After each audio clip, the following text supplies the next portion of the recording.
Good afternoon. The Armed Forces of the Philippines and its counterpart in the United States conducted the sixth bilateral maritime cooperative activity in the strategic waters of Palawan and Occidental Mindoro on Tuesday, May 20.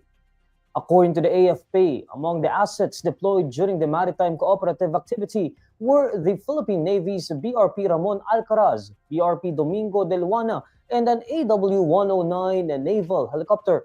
The AFP says that the Philippine Air Force also sent Super Tucano and so-called helicopters, while the Philippine Coast Guard deployed its BRP Melchora Aquino and BRP Malapascua.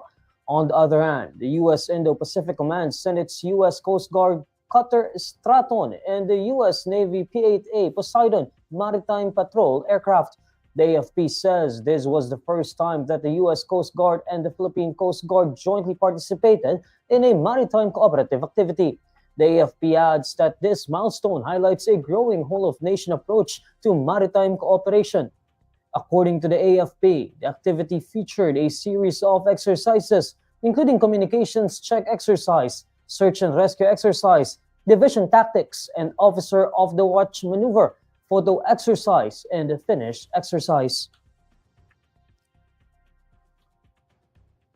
The International Criminal Court Pretrial Chamber 1 has granted the prosecution's request to extend the deadline of disclosure of arrest warrant materials, as well as the identity of witnesses in former President Rodrigo Duterte's crimes against humanity case.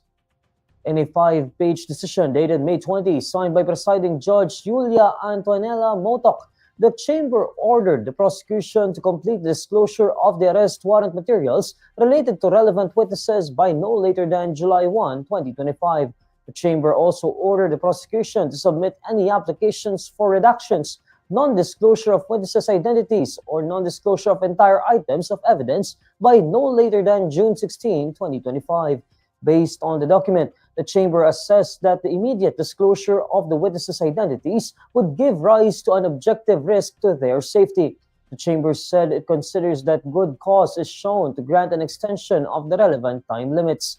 The prosecution earlier submitted that both of the requested extensions are reasonable and consistent with Duterte's rights. Former President Duterte is currently under the custody of the ICC after being arrested by the authorities in accordance with the warrant of arrest. The chamber has scheduled his confirmation of charges hearings on September 23, 2025. Around 100 to 200 buses will be added to the Edsa busway amid its impending rebuilding. Transportation Secretary Vince Dizon earlier announced that the rebuilding of Edsa will start in mid-June.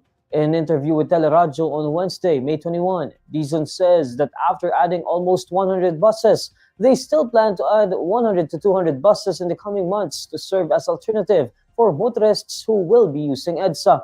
Dizon assures that commuters that Edsa busway will not be removed during the Edsa rebuilding.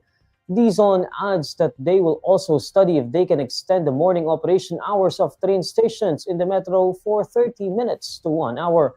Dizon also previously said that he proposed the opening of certain segments of the Skyway for free as another alternative for motorists who will be affected by the rebuilding. And these are the stories you need to know today. I'm Neil Mercado. Follow INQUIRER.net on Facebook, X, YouTube, TikTok, Instagram, and Reddit. For more stories, visit INQUIRER.net. Good afternoon.